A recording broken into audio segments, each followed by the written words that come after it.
What's up, ladies and gentlemen, boys and girls? I would like to welcome you back to the Real Talk with Zuby podcast, bringing you hard-hitting, open, honest conversations multiple times a week. And today we've got on a very special guest. He is known as a street debater, a philosopher, and he is also now a talk show host. Very outspoken man with some really interesting perspectives on a whole bunch of stuff. Ra Garvey, welcome to the show. Thank you for having me, man. Thank you for having me. It's an absolute pleasure, man. How you doing today? I'm good. Long, hard day at work, but now it's time to play. That's awesome, man. Yeah, no, I was actually just over the last couple hours, I was just watching a few of your videos on YouTube.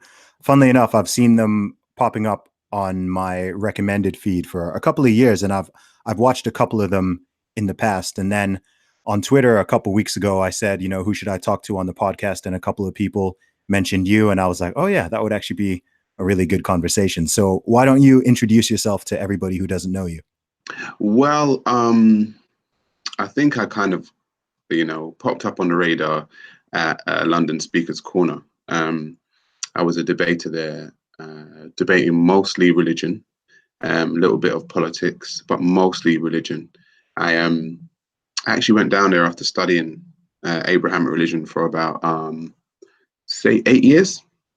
Mm-hmm. And I used to see videos of people, debating and stuff. And I kind of thought, well, you know what? I could actually go down there and say some stuff. So put myself down there and, people had their cameras out. I was down there for about 3 years. I'm not down there anymore, but I was down there for about 3 years. And then, I kind of gained, I think now my debates at Speakers Corner are they're about 3 million views collectively. So yeah, people are definitely interested in debates. Definitely.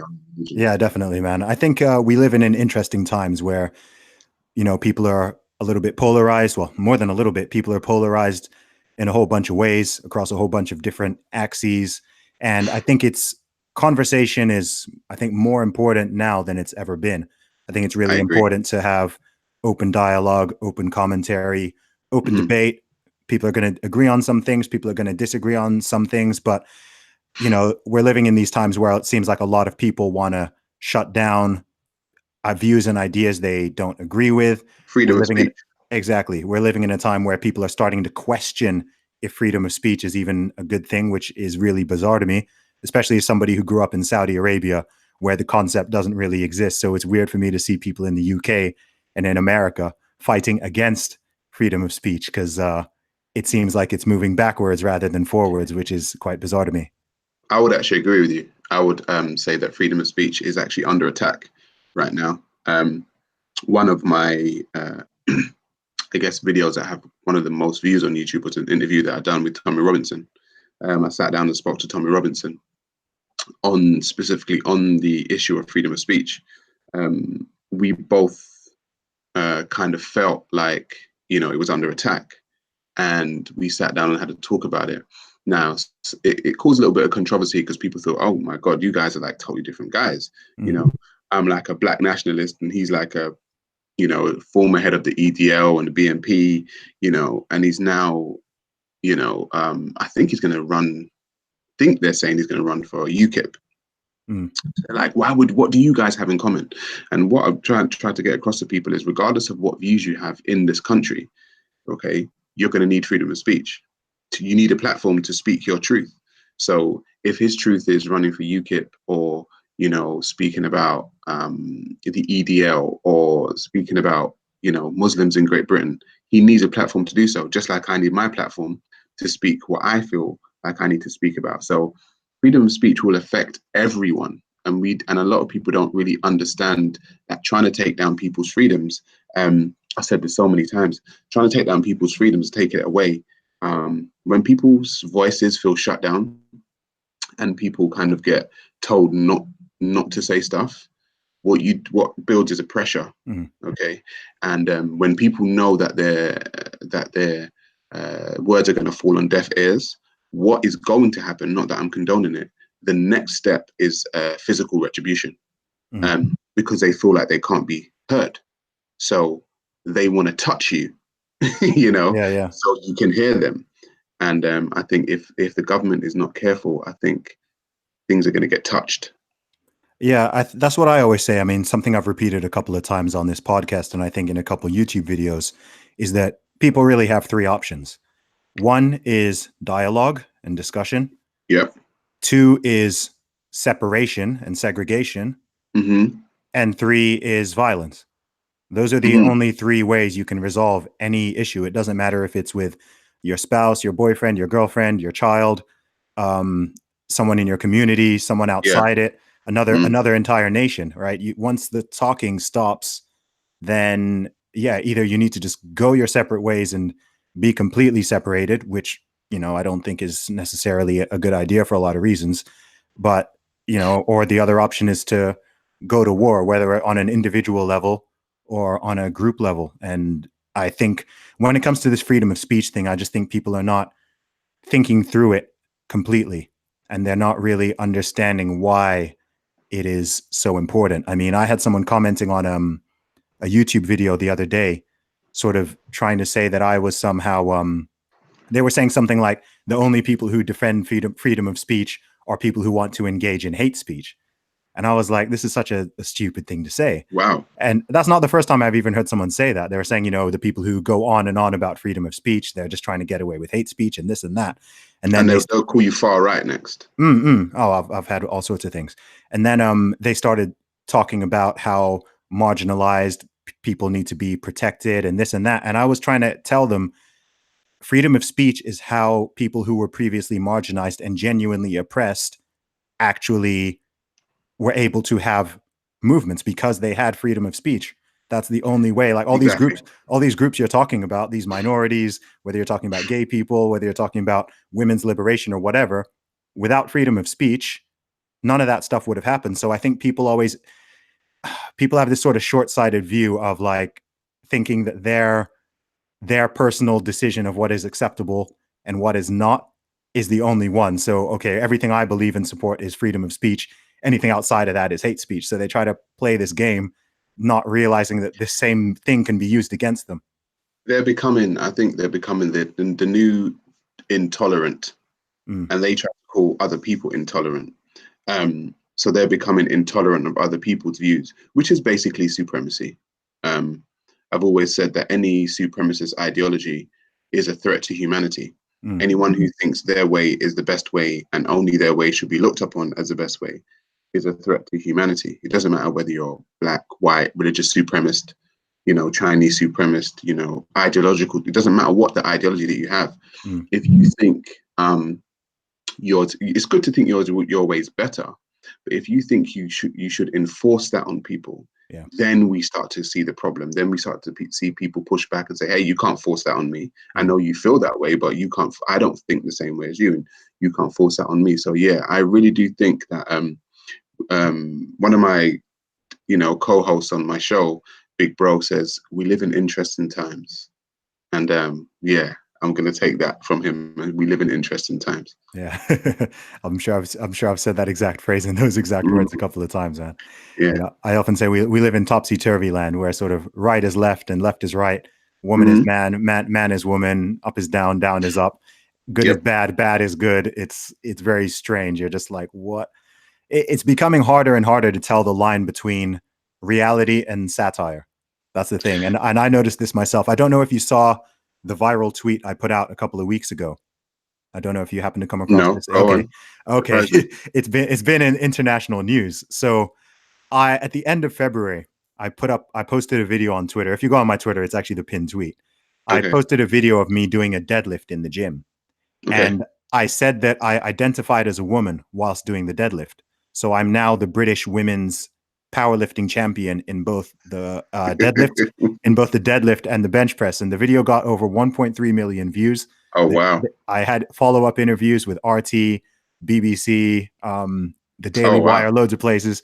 The interviews got over 4 million views, and it's just opened up this huge, gigantic can of worms. But what's been really interesting in the feedback of it is people aren't even sure. You can tell by the comments. People were not sure if I was being serious, if I was joking, if it was like people didn't, right? It's like people can't even tell anymore.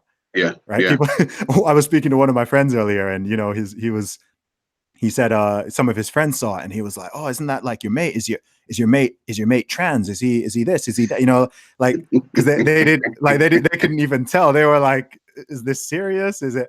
And that kind of just shows how weird things are. It's funny because I did a show. A couple of weeks ago with some women, like 4 different women and myself sat down. And one of the questions I asked them was about the trans thing and about whether or not as women they feel like transgender are actually women. Because I said, your 4 women sitting down with me today are transgender actually women. And what I saw initially was like that's sensitive. And I was like, chill out, talk. But the fear, again, of retribution, right, made them kind of pull back from it. And I said, when did we get to that point when I can ask you a basic question and something in you says, don't answer that because, somebody's feelings are going to get hurt. And the thing is the thing about freedom of speech is that feelings are going to get hurt, but that doesn't mean we don't have the conversation. Do you know what I mean? So we have to have the conversation. Feelings are going to get hurt. And if your feelings get hurt, we can try and talk that out too.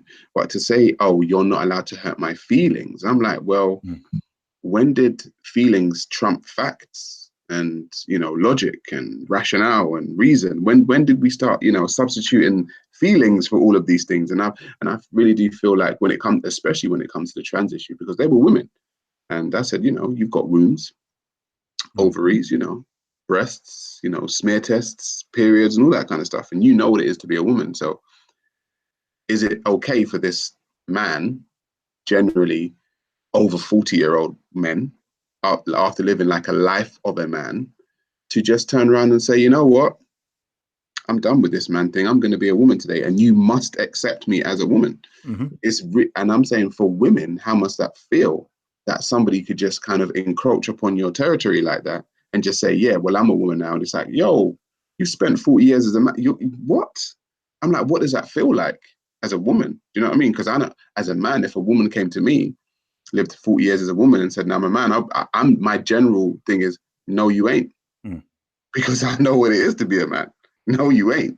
But it seems that we can't, just have a very simple dialogue about that nowadays, because people's feelings really do get hurt.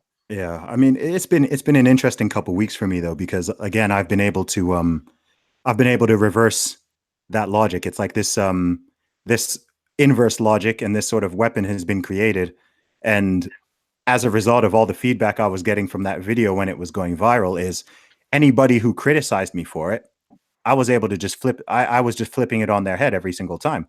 Because I said, well, you said that you are now denying my reality, right? You've told me that if I identify as a woman, I can be a woman.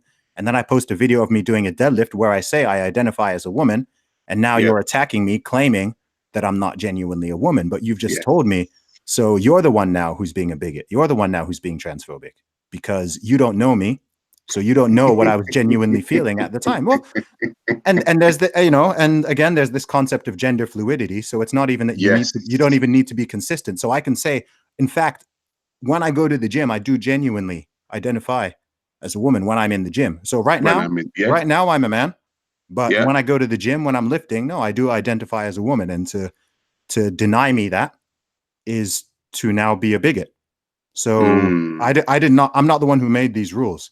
I'm simply just saying, if you're going to be consistent, you have to be consistent. Yes. But like I said, feelings have been substituted for facts. And you were saying when it happened. I was going to say around 2014, I reckon.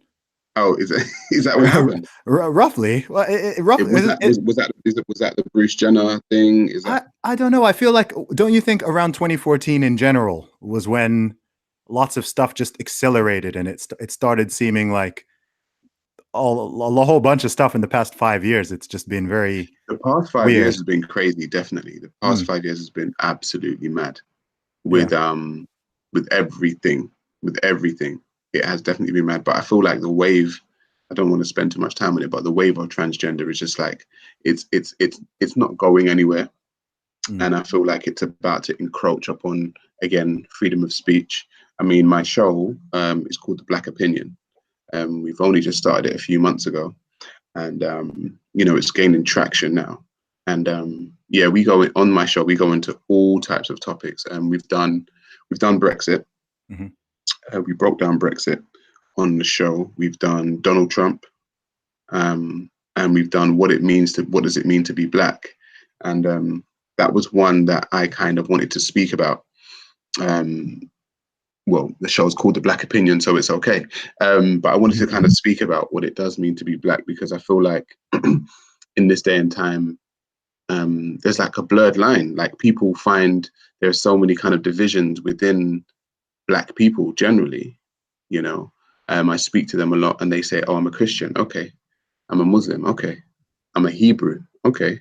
And now in America, the new thing is, oh, I'm an Aboriginal. Okay. Well, I'm a American descendant of a slave. Okay. Like, I'm not an African. Okay. And it's like, when did this much division and confusion, you know, pop up in black people? So I really do think that it's like a conversation that black people need to have amongst themselves as to who they are. I think there's an identity crisis going on.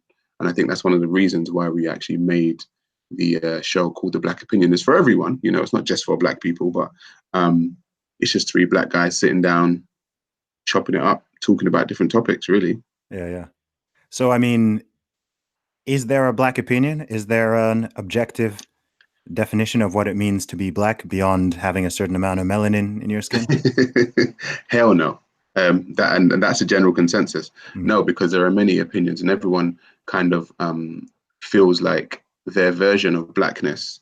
This is one of the conversations we went into on the actual show. As UK British black people, we kind of feel like the US American black person kind of tries to monopolize the black experience and what it kind of means to be black. So it's like, yeah, well, being black is like Malcolm X, and it's like Rosa Parks, and it's, you know, it's the movement, and it's the Black Panthers. And it's like, well, you know, if you go to South Africa, they've definitely got a black experience there. Okay. If you go to Ghana, they've got one there. Even if you come to Europe, we've got one here. So no one really has the monopoly on it. And it's kind of, and I feel like the gap needs to be bridged amongst black people globally. To kind of say, listen, who are we? What's going on? Because there's a lot of division, and there's a lot of arrogance as well. I feel like, you know, people kind of see, like, because, you know, if you speak too well, you know, you're obviously not black enough, right? I know those ones. Yeah, you're not black enough. And I'm like, well, who said? What do you mean? Like, what does that mean? What, because I don't speak Ebonics every 2 seconds, I'm not black enough? I don't get it. Yeah. Where's this yardstick of what it means to be black? So, yeah, it's definitely an interesting conversation that I think needs to be had. Yeah. I mean, how important do you think that black identity is? I mean, I'm not really I'm very far from any type of identitarian. Like, obviously I'm black. Like, I can see myself in the screen, I can see myself in the mirror. No, but are you serious? Well, you know, I mean, for the time being, tomorrow, who knows, man? I mean, I've already tried being a woman. I might try being. You can be transracial tomorrow, man. Look, man, I've seen people who are trans species. So, you know, there's got people identifying as cats and dogs out here. Yeah, so you're not wrong. Yeah. So, like, as I say, I don't make the rules, but I'm very happy to play by them if people want to take it this far. Yeah. So I'm not even joking. This is a side note, but someone was actually telling me about someone who's I don't know if this is one of their colleagues in their workplace. I think this is in California. Someone who works in Silicon Valley was telling me about this, and they were saying that they know somebody who identifies as a cat, and so they've made demands to HR in their company to provide them with a litter box in their office. I'm not joking. To provide them with a litter box in their office, and to eat food out of a bowl. I'm not even joking. I'm not even joking. Just no. I'm not even joking. I was like, I wish this were a parody, but I know you're actually being dead serious, because people are going but far. Then how crazy does the world have to get before we bring it back to the, like, and say, you know what, no, that's a little bit too much now. You know, Yeah. like, what are we gonna we're gonna be identifying as aeroplanes, you know, and then someone's allowed to jump off the building as an aeroplane Mm. because that's what they thought they were. As Like, long as they have the where license. I say again? I said, as long as they have the license. This is what I mean. It's like, where does it stop? Where does a crazy stop? I don't understand. And that's the thing, you were talking about reality. Like, people attempt to, I always say, you're allowed to feel how you want to feel. Like, I'm not trying to take that away from you. Mm. But what you're not allowed to do is dictate to me that your reality is now my reality. No, you can't do that. So you can't tell me, oh, because I feel like a cat, then I'm a cat. I'm like, bro, I'm looking at you. You're not a cat. Like, I know you feel that way, but don't ask me to get you cat food and don't ask me to put litter in your box. It's just not going to happen. Yeah. Do you know what I mean? But go ahead and feel like a cat. Do you? But, you know, don't expect me to do that. And I just don't know. Sometimes I feel like I don't know when the crazy is going to stop. No. Well, it's weird because it can get to a position, like depending on who you're around, right? I've had times where I'm in a certain group, either in the real world or online. And sometimes you get to the stage where I start questioning, like, am I the crazy person here? Right? I'll be in a group with 5 people, and all 4 of them will be saying something that is just objectively false, right? Yes. Objectively false.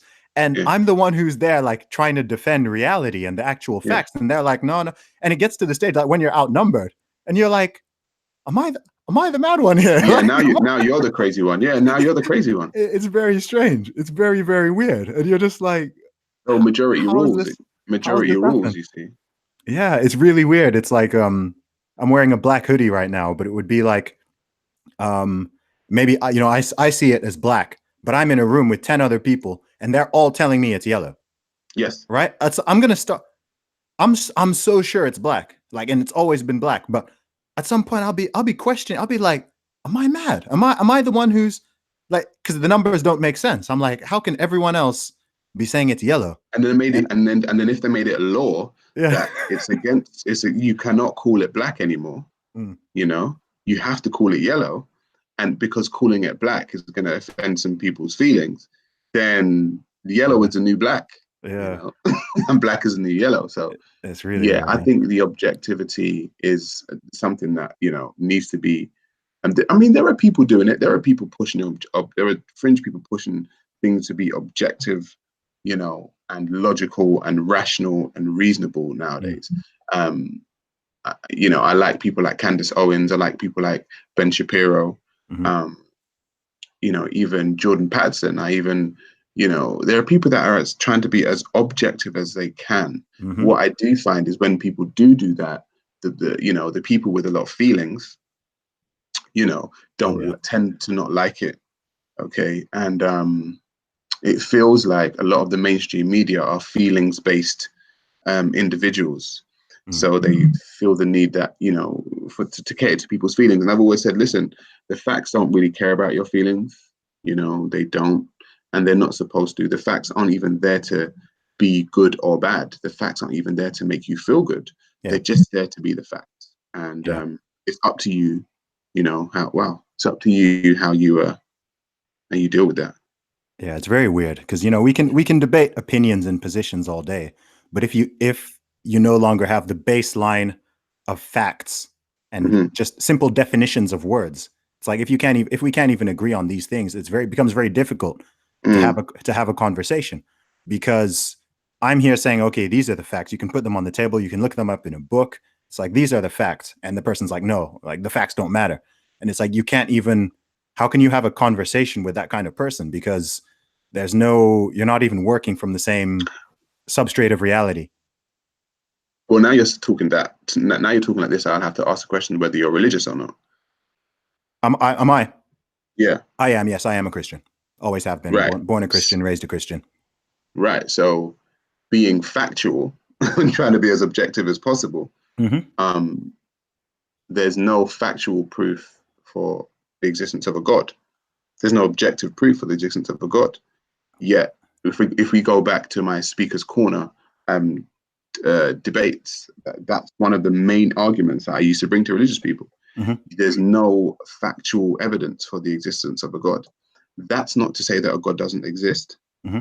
That is to say that if you're going to push it as something that exists, you are going to have to prove it.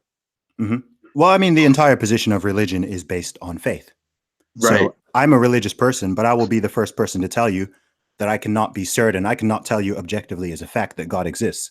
I can tell you Right. I believe in God. I believe that God Yes. exists.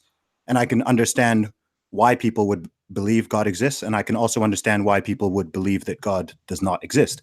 Right. You know, because I've thought about these positions very well. I know a lot of very intelligent atheists. I've listened to the arguments. We've had very deep, multiple hour conversations on them.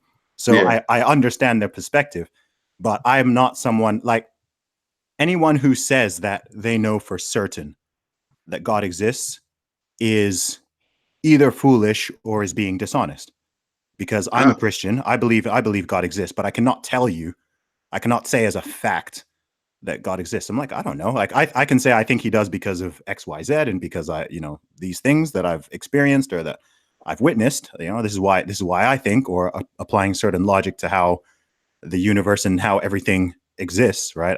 I have a reason to believe there's some form of intelligent design, Right. but I don't know. You know, Mhm. ultimately, I don't know, and I'll be humble enough to be like, So I don't know. essentially, you get that there's a difference between knowing and believing something.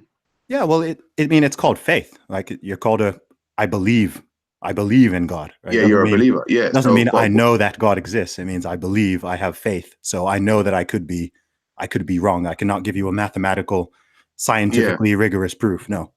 yeah. Because what I found when I was down at Speaker's Corner in my debates, and I think this is the reason why they gained so much traction, um, because I was kind of explaining to people what the difference between believing something and knowing something is. Mm. There's actually a difference. Is I believe I can fly. Okay, cool. Go on top of a building and see. Mm-hmm. Splat. Now you know you can't fly. Yeah. Okay, so there's a difference. You can believe a lot of things. Like people believe Tupac is still alive. Mm-hmm. That's cool, but can you prove it? Do you know that? And a lot of the reason, I guess, why my debates gained traction is because I made people question, and questions are good. And then people asked me about my own personal belief, and I said I'm not an atheist because I was questioning the existence of God. They said, "Oh, you must be an atheist," and I'm like, "No, I'm a pantheist." And they were like, "Well, what's that?" And I'm like, "Well, a pantheist is basically somebody who believes that everything is interconnected and everything is quote unquote divine. There's no, anthropomorphic godhead that tells you what to do, how to do it, when to do it.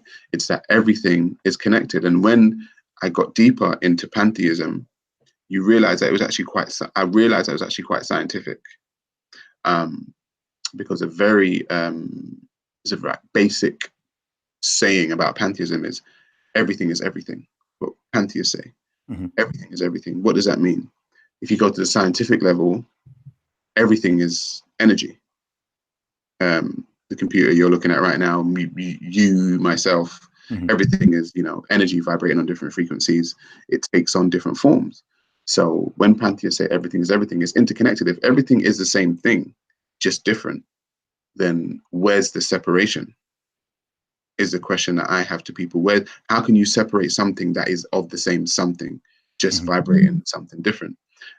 There was a very interesting debate that I went down there, and in my system, I give reverence to my ancestors. I speak a lot about my ancestors. Mm-hmm. And they were like, "Oh, your ancestors are dead." And I was like, "No, here I am." They were like, "What do you mean?" I was like, "I am my ancestors." And they couldn't grasp it. And I said, "Well, who are you essentially? But DNA of your mother and father. Mm-hmm. That's your ancestors. And if they die, but their DNA of theirs and theirs and theirs and theirs. So what you have right now encoded within you is a genetics of people that you have never met, but they're you, but it's their genetics living in you right now. And when you have your child, you'll pass on your genetics to them, and they will be a representation of their ancestors. So they live on." And they were like, "Yeah, but God." And I was like, "No, but I just said something to you that made sense." In my system, everything comes from a pre-existing substance or material. Mm-hmm. So it's all connected. So this computer screen, which is glass, was once sand on the beach. Yep. because that's what glass is made from. Yeah. So when you go to the scientific method, it says energy cannot be created. It merely transforms from one form to another. And that's all we are. We're just energy transforming from one form. So I would say, what form were you in before you were this form? Sperm and egg. That was your form. Mm-hmm. Okay. Before you were this guy, before you were Zuby you were sperm and egg. So that was your form. What form was, anything that you see, that you look at right now in your room, it was in another form before it was in that form. So everything that we know of comes from a pre-existent substance or material. So it's just a continuous cycle in my system. So there is no real death, because once you go into the ground, you become something else. I get you. Do you know what I mean? So no, that makes sense. That makes sense. Yeah. But no God. Nah. You're welcome to believe that, man. I don't want to drag the whole thing into a 1 hour religion debate, because there's a whole bunch of stuff to talk about. But yeah, I mean, with religion, like I'm very like, I believe what I believe, but I'm very honest and I'm pragmatic with it as well. And I'm this might be rare amongst a lot of, I don't even know if it's rare, but this might be rare amongst certain types of religious people, is having the humility to be able to say, look, this is what I believe.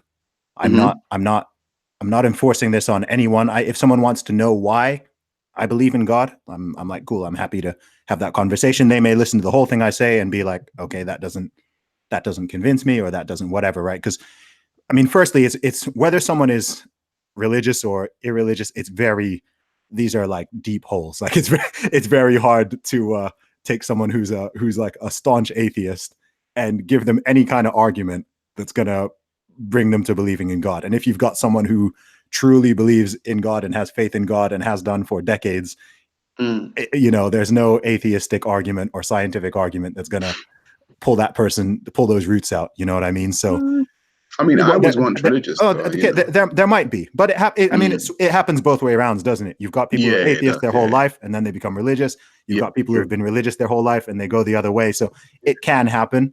I'm just saying that it's one of those things. It's a very personal process, and it's one of those things. Ultimately, as weird as this may sound,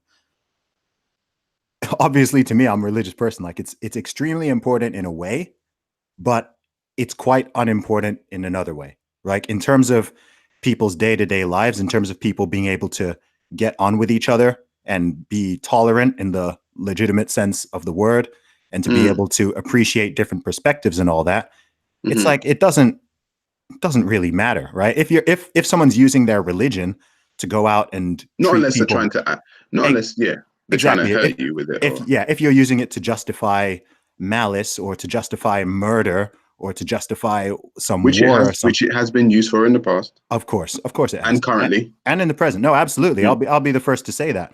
I mean, I was having this conversation with my girlfriend yesterday, funnily enough, and I was saying that, look, the way I look at the world and looking at history as well, and just human nature, is bad people are going to do bad stuff. And people can use any type of ideology or religion or belief system or whatever to try to morally justify the bad stuff that they do. But there are people, or they might just do it and not even be basing it on any ideology, right? There are people who are atheists who are terrible, evil people, and there are people who are atheists who are wonderful, moral people. Right. There are people who are religious who are wonderful, moral people. There are people who are religious who are evil and use, some of them are even high up in the religions themselves, right? They're using their position of power to, and other people's faith and other people's belief to, subjugate or harm those people. And that absolutely happens. That you see some of these pastors, you see some of these churches, especially in America, where they're, the pastor's got a private jet and is making tens of millions of dollars and is there, taking from people who are poor. And you know what I mean? Like, to me, I'm like, man, that's the person who needs to fear God's judgment, right? I'm like, that's the person who needs to, if God is real as I think he is, that's the person he's going to be having some serious some serious Yeah, words serious with. words with. Yeah, Yeah, yeah. serious words with, because that's like you've now taken this whole thing and you're now just using it for your own individual But then benefit. I kind of think that connection to that source, right, is a personal one. Mm, I don't think there's a one size fits all model. You know, like if people say, okay, cool, I'm a Muslim, I'm a Christian, or I'm a Jew or something, and it's like, well, there's a collective of these people, mhm, right? And if they are the chosen ones and everyone else isn't the chosen ones, right? mm, It's like, well, a personal connection is a personal connection, because I've always said, people say that God is limitless, right? And I've always said, okay, so God is limitless. And they said, yeah. I said, well, why has he limited itself? Why has he limited himself to Christianity then? Or why has he limited himself to Islam?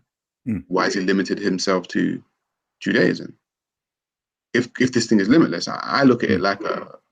like a phone box. If I want to contact him, any phone box I pick up, any phone I pick up is limitless. I should be able to call him and contact him and Yeah. get in like I should be able to contact this entity via every single spiritual source on the planet, Mhm, because he's limitless. However, you know, people say that this thing is limitless, but now limited to not even just a religion, but this book, mhm. whatever the book may be.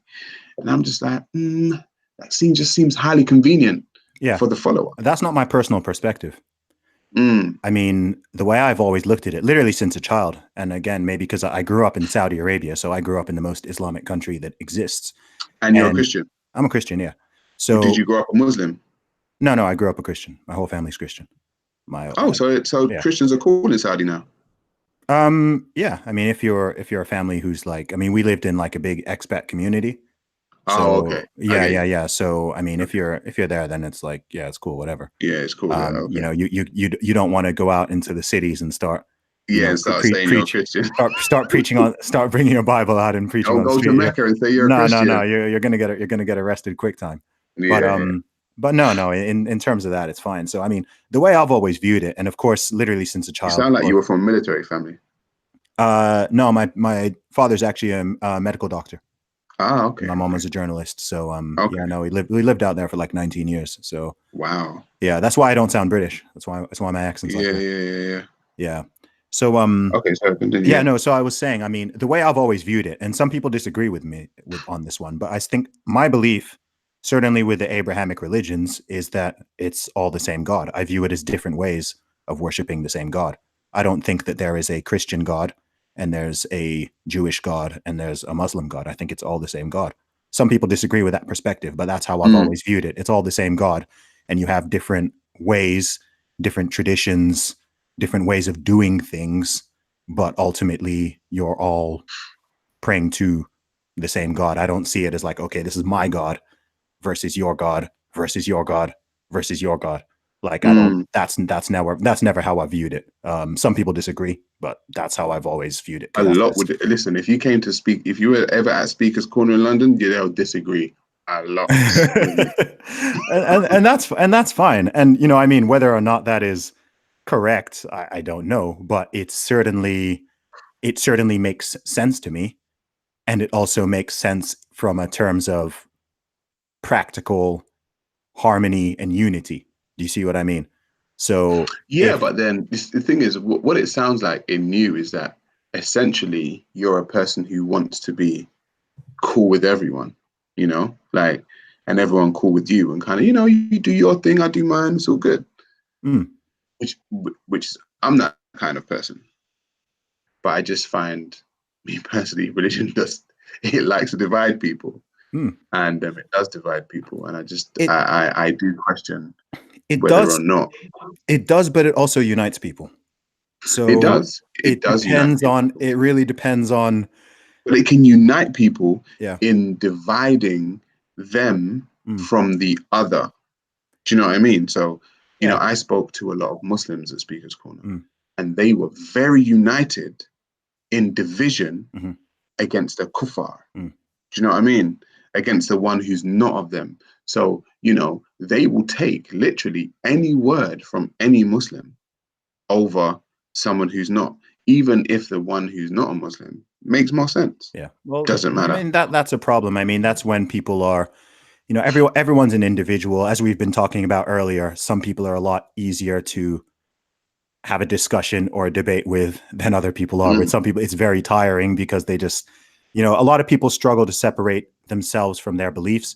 So if someone is critical of my beliefs, if someone criticizes something I believe in terms of social values or politics or religion or whatever, I don't take that as a personal attack on my very character. Do you see what I You're very mean? It's correct. like, Right. yeah, Yeah. you see what I mean? Someone can be critical of Christianity, you know, and say, oh, you know, what about this in the, you know, like there's a whole bunch of crazy stuff in the Old Testament. I'll be the first to say that, right? There's a bunch of stuff in there. Blasphemy. There's a bunch of, Blasphemy. yeah, you know, New Testament, not so much, but Old Testament, it's like, man, there's some stuff in there that is certainly by today's moral standards sounds extremely questionable or Right. a little bit contradictory and whatever. So I've got questions that I want to go and, you know, ask someone who's a theologian and be like, okay, like what's this bit like about, you know, what's this bit about? Yeah. Because I don't understand it all myself. It's a very complicated book. So sorry, I'm trying to think of why I was saying all that. So yeah, no, so I was saying it's in terms of the unity and division thing, like again, I think that human beings are tribal. So Yeah, I agree. human beings will always find something to divide themselves by and attack one another for. And the way I look at it is I think the best you can do, whether this is under a religion, under a nation, under whatever, I think the best thing you can do is make the tent as big as you can. Do you see what I mean? So a lot of people think like, okay, if you took religion out of society, people would stop being divided. People would stop fighting. And I'm like, No, I don't agree. I don't agree with that. Some people say that. I'm just like, no, like they'll just find something. We'll find something else. They'll find something else. It might be politics. I mean, look at what's happening with politics right now, right? It'll be politics. It'll be ideology. It'll be you know, people will divide themselves over what food they eat. Literally. Yeah, because you're a vegan. Exactly. You're a meat eater. I lost a friend when he became vegan. He wouldn't speak to me anymore because I was not vegan. What? Yeah. I haven't spoken to him since he became vegan. Yeah, but that's his division now, you see. Yeah, but you see what I mean? I'm like, if that's not like that's going beyond, like that's more hardcore than like a religious fundamentalist. You see what I mean? And it's like, I think you've got a lot of secular religions in today's society, right? They're not religions in a way, but a lot of these ideas and the way people behave, I'm like, that's a religion. You know, like you see it on the extreme ends of the political spectrum. Because so then is politics then? Would you say that politics is like a religion nowadays? Yeah, absolutely. I mean, I think affiliating yourself with a certain group. Absolutely. Look, I think people like to belong to something, and people like to find meaning in their life. So I believe that maybe not every single person, I believe that the vast majority of people have what I would call a religious core.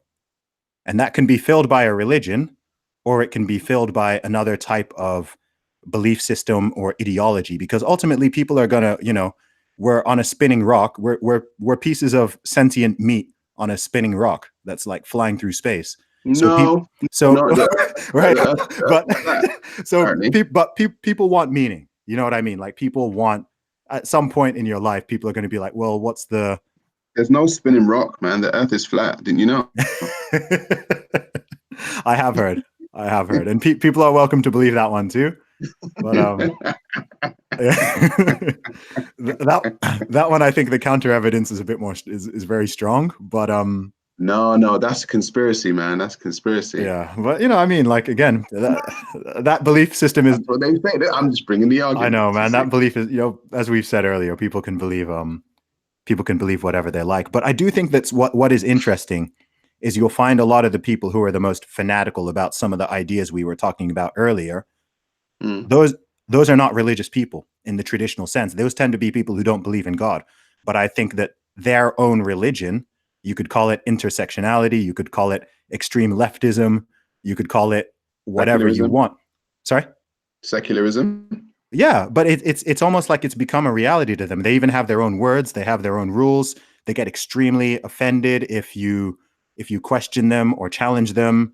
They're going around Right. trying to convert people. They're, the way they behave to me, they're banding around in little groups. Look at all these protests. Look at some of these protests where they're chanting. They're just chanting. They're like in a trance. They're not even like, you were talking about guys like Ben Shapiro and Jordan Peterson. Have you seen some of the people who protest them? Yes. Yeah. They're Like, they're very far. I don't want to say far left, but yeah. they're very highly sensitive and emotional. Yeah. And it's cult like. Do you see what I Yeah, mean? it is. That's what I'm saying when it's to me, that's like a secular religion. Because you can't even get through to them. They're just chanting. What they're saying might not even make sense, right? You've got Ben Shapiro, who's an Orthodox Jew, and they're calling him a A Nazi or a white Nazi. supremacist, and you're just like, Yeah. what are you? Like you can't Yeah. reason with them. You're just like, There's no, you what do you can't mean? reason with that. You can't reason with that. Yeah. But then I don't know. I mean, I sit down and I do have conversations and I think, where's the world going? Mm. In 50 years' time, where are we at? You know? Yeah. I think Like, if it's going this way now. I think the Because what it pendulum seems will like swing is, further, but I think it'll swing back. see, it seems like it's getting a little bit too Orwellian, Mm. a little bit too Big Brother status, a little bit too I'm gonna watch and I'm going to try and watch what you say, tell you what to say, how to say it, and if you don't, then you get an X. Mm-hmm. Okay, and I really do feel like the world is going that way, and whoever is running this ship, okay, or whatever society's running this ship, right, are stepping into that vein. Whether or not they know it, I don't know whether they know it or not. But I've always said pressure bursts pipes. And if you keep putting pressure on people, and if you stop them from, saying what they're supposed to say, saying what they want to say, at least having the voice of dissent, it seems like sometimes I feel like, is this what do they want people to go crazy? I have to ask a question because Yeah. there's people that are running this shit that are smarter than me and you. I'm not saying you're not a smart guy, but the reason why they're running the shit is because they're smart. And I'm like, well, they know that if you stop people from doing certain things, you're going to get a pushback. Everyone knows that, but they're doing it. And I'm like, is that what they want? I don't know. I have to ask the question. Yeah. I mean, I agree with you. I agree with you. I think I mean I'm not a conspiracy theorist, but I do have one big one. I do have one big one, which Go on. my my one that I've been convinced of for the past couple of years, and which starts to convince me more and more as time goes on, is that the goal is depopulation, in one word. I believe Depopulation. that there is a mission to depopulate certainly the Western world and maybe the world in general, because it seems like the stuff that Okay, gets, so so what would be the reasoning behind you thinking that they want to depopulate the Western world? as in why do I think it's the case, Yeah, or why do you why think that's the case? Yeah, I where are you I going with this? I think that's the case because nothing that would help to encourage people to get married and have children, etc., none of that is promoted. Everything that is promoted and pushed is stuff that will cause further division, drive men away from women, drive women away from men, reduce When the you say everything that's promoted, well, that's a okay, big maybe not. Look, a lot of stuff in culture and society that is yeah. promoted and pushed. It is antithesis to what you would consider normal, traditional family values and just healthy, normal like lifestyles. Okay, so Mm, that this is something that I know it's something I've seen for years, and I've been observing, and it's like, certainly I think that there's been a purposeful attempt, and this has been going on for like a decade, to drive a wedge between men and women. That seems clear to me. yeah, but the There's thing is, Mhm. you're saying this, right? Okay. And I'm not saying what you're saying isn't correct, but I'm saying there's no benefit essentially in the long run in driving a wedge between men and women, because to continue, because every human being and every living thing is programmed to survive, everything into the future. So reproduction is a part of that programming. So you saying that they're trying to stop that, that means you're trying to stop yourself from reproducing. Yeah. I Well, don't know. are you aware that every single country in Europe has a negative birth rate? Negative birth. Yeah, I know they have negative birth rate. Every single country, without fail. Every single country. Every single one. Yeah. Yes. I Okay. know that. Yes, but negative birth rate amongst Europeans though. Yeah, sure. So it's not, so this is the thing. So it's a negative. So you're saying in the Western world, but I know people that have come from Somalia, Oh, sure. Pakistan, and whatever country, and they'll breed. Yeah. There's no negative birth rate. No. 4 or 5 children. So yeah, this is I'm not saying it's necessarily on a global scale, and this is where people start. This is where it starts like being sounding like some super loopy conspiracy theory. right. But when I see what's going on in like the UK and in Europe and whatever, even some of this division we've been talking about, some of these weird ideas and weird ideologies. And, I mean, I've seen outright certain articles coming out encouraging people of, my generation essentially not to have children because, you've got the whole climate change thing.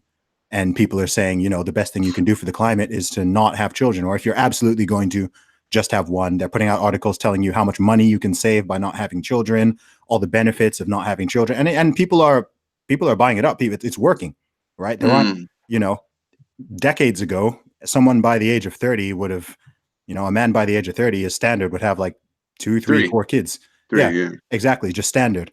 And now, it's things have been set up in a way. I mean, this even goes into economics. It goes into socioeconomics. It goes into some of the ideas that feminism has pushed on the more extreme ends. Lots of these things.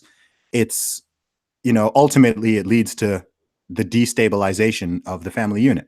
And that is that's been happening for decades. So what would be the goal? Like, you be destabilized. I'm just going with you here, by the way. I'm not even saying the thing is, I don't know what the ultimate goal is. Yeah. I'm just saying, like, when I see certain ideas and ideologies being pushed, I'm thinking, is this something that would like further, that would encourage people to, does this help the family unit or does this disrupt it? Okay, and most of the time the answer is disrupt. And I'm like, why is that? Like, why are you not putting out anything that's encouraging young people to, settle down or be monogamous or have children or, do whatever. It's all just. I'll piggyback off the back of that, right? And most of the stuff that I like to speak about has to do with psychology, right? I have to, and I feel like we can understand people by understanding the psychology of them. There's a study of value, things people find valuable, called axiology. Okay. Axiology is a study of value, what people find valuable, and what you find is varying cultures, as we go around the world, will find different things valuable, right, to other cultures. So in the Western world, being a capitalist society, it may find trinkets, gold, diamonds, house, cars, whatever, valuable. And that's how we gain value. We may go to a tribe in the middle of the Amazon rainforest, and the things they find valuable may be people, pigs, I don't know, cattle, whatever. Say, call it what you want. So what I kind of find in the Western world, when you look at axiology, is they have it's called member to object axiology. So, the highest value lies within the acquisition of an object or in an object. Whereas when you go to other countries, other societies, they have what they call member to member axiology. And that means the highest value lies within another member of the human race, hence tribe, hence village, hence all these kinds of things. And I think what you find, or what happens, this is my own personal opinion now, I think what happens is member to object axiologies focus on other stuff other than family, tribe, village. Do you know what I mean? So what you have in the Western world is essentially, if you were to go into, I say antiquity, but if you were to go back 100, 200 years into a people in Africa or people in South America and ask them where your prisons are, they'll be like, what the hell is a prison? And you say, no, the place where you keep all your criminals. Nah, we don't have those. Where's your orphanages? What's an orphanage? You know, the place where you put all the children that you don't want. You throw away children. Yeah, okay, cool. Where are your old people's homes? What's that? The place where you put all the old people. No, we don't have that because it's a totally different axiology. When you have a member to member, you don't throw your criminals away, you don't throw your children away, you don't throw your old people away. You get to the Western world now, totally different. Yeah. We find ways to get rid of children, abortion. I know. Yeah. We find ways to get rid of old people. We find ways to get rid of people. It's a totally different axiology. But yeah, you're right. But my point is that that's relatively new. Like that's something that's been pushed over the last few decades, isn't it? I mean, if you were to go back even to the UK, I wasn't alive in 1950, but I imagine in the UK in the 1950, in America in 1950, a lot of those things would have been closer to that. What did you call it? Person to person axiology? Yeah, member to member. Member to member. Yeah. I mean, if you were to go back, what I mean is it's moving away from that and more towards this consumer. But extreme capitalism will cause that, because extreme capitalism will essentially lead you to have a different focus on what is important. It's a factor. And that's what we have. Yeah, it can be a factor. I mean, I think. All right, because one of the factors. It can certainly be one of the factor. I think that there are a whole bunch of factors that have been just. I'm not saying capitalism is a bad thing. Oh, no, absolutely not. I'm saying brutal capitalism, because brutal capitalism is so member to object that it will kill people in pursuit of that object. I don't think we live in an extreme capitalistic society, but maybe that's my view. You don't? No, not at all. So you don't think that people having a ideology that if they need to get some minerals under the ground or some oil from under the ground and actually probably kill some people in the process or move them off their land, that's not extreme capitalism? Okay. Oh no, I know what you mean. Okay, I know what you mean. I guess I was thinking of it more from like a within the nation perspective. I think if you're talking about the big ass corporations that are that's dealing like in the brutal, natural no extreme. Okay, no, and then the thing is that psychology, axiology, feeds down to the people in which are in society. So we whether unconsciously or consciously think it's okay to basically mess someone over to get the thing that we want. Whereas other cultures would be like, oh my gosh, the shame that I would feel in actually doing something to another person, because my family would ask me, did you do it right? And all these different cultures. I just think what we are actually living in, we're living in a very extremely brutal capitalistic system that is really festering some very interesting ideologies, let's say. That's my overall view. That's interesting. I would say this is where we consider different factors here, right? I would say something like the loss of religion in the Western world is a much bigger factor than capitalism.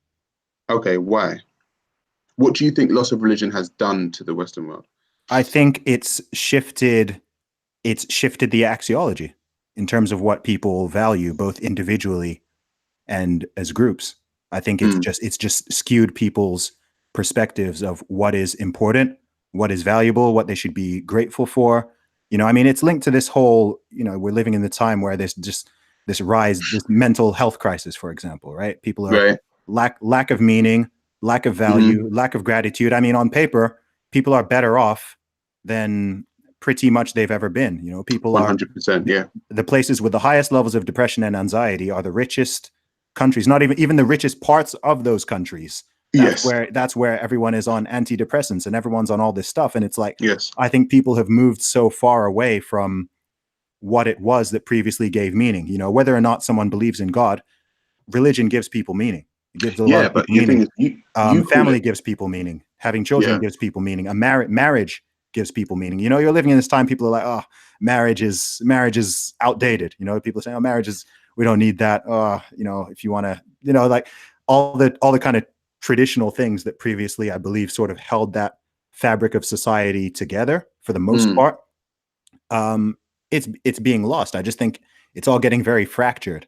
And as a result, people are turning to other things. You know, people are turning to consumerism and just I'm just gonna go shopping. Like I feel sad, so I'm just gonna go to the shopping center. I'm just gonna spend money. I'm gonna go into debt because it makes me feel better for a couple hours. Yeah. I'm gonna go to the club. I'm gonna pop champagne to impress some women I don't know who don't even like me.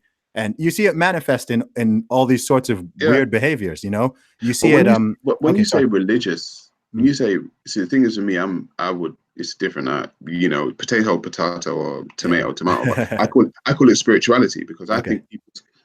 think people's loss of connection, because like I said, in my system, being a pantheist, it's loss of connection with the source of everything, which is essentially energy, which is essentially yourself, which is essentially nature also. Mm-hmm. The total disrespect and disregard for nature, Mm-hmm. right, is crazy for me, Yeah. because nature is the thing that literally gives us life. Mm-hmm. You know, the natural environment literally gives us life, and we have become so disconnected from it, that we look at it and we shun it and we put it in a box.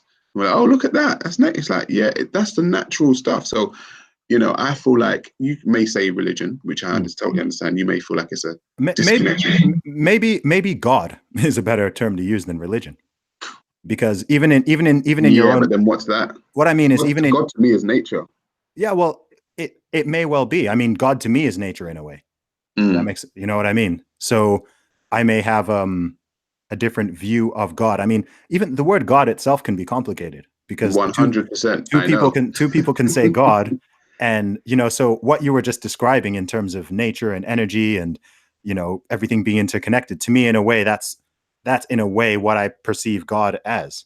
You know, like I think sometimes when people say God, they think, you know, man with a beard in the sky sort of thing, right? Like, Yeah, yeah, right. But yeah, yeah. what I think of, like, the concept of God, I'm thinking of, you know, like it's all encompassing to me. It's like, you know, it's the universe, it's nature, it's the planet, it's the people in it. You know, I believe man is made in the image of God, right? So when I see another human being, I'm seeing, Then like, God would have a beard then. yeah, certainly in some cases, right? So, and again, you know, people can argue the semantics, but the truth is, if you treat other people, like I try to treat other people as if they are a reflection of God. I'm not perfect at it, but if I'm looking at all these other individuals in the world and I'm thinking, okay, these people are made in the image of God, this is like some reflection of God. And if I'm looking at nature and I'm looking at trees, or I'm looking at animals, or whatever, and I'm thinking, okay, these things are God's creations, then that automatically gives me like a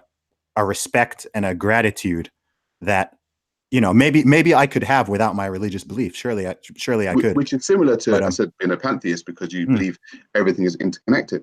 Oh yeah. So you treat everything as it being interconnected. So if I basically hurt you, I hurt me, Hmm. you know, because essentially we are of the same energy, we are of the same source. Yeah. So So yeah. it's similar. Yeah. Sorry to jump in. What I think is that the way I look at it is, you know, the religion argument. It's an interesting discussion. You know, I like to talk to people like yourself with different views on it, because I think that I think one of the powers of religion, I mean, one thing that's interesting is that the fact that it's always existed and continues to persist so much to this day. So Yeah, even from a purely scientific evolutionary perspective, it yeah, seems like there's an evolutionary reason for religion. yes. And I often think that it's what's the best way to put it? So the idea you just explained is a little bit, in a way, it's a little bit complicated, right? So you're a smart guy, you can, like, deduce that yourself, you can work it out. But I think, like, so it works for you on an individual level. I think if you're expanding this to thousands or millions or even billions of people, I think it's useful to have, like, a not even a simplified form, but you need to be Are you saying like human beings are simpletons? lots of them are, yeah. Okay, fair enough. Is it not true? You're on Twitter, aren't you? Right? So, Okay. like Okay. I think, it's an abstraction. So even that idea you've taken, I mean, it's interesting because we know in the past and even now, you've got cultures or societies where, they're polytheistic. So they believe there's a god of night, a god of day, Yeah. Yeah. a god of the trees, a god of the rain, a god. Mm. So it's almost the same idea, but at different levels of abstraction.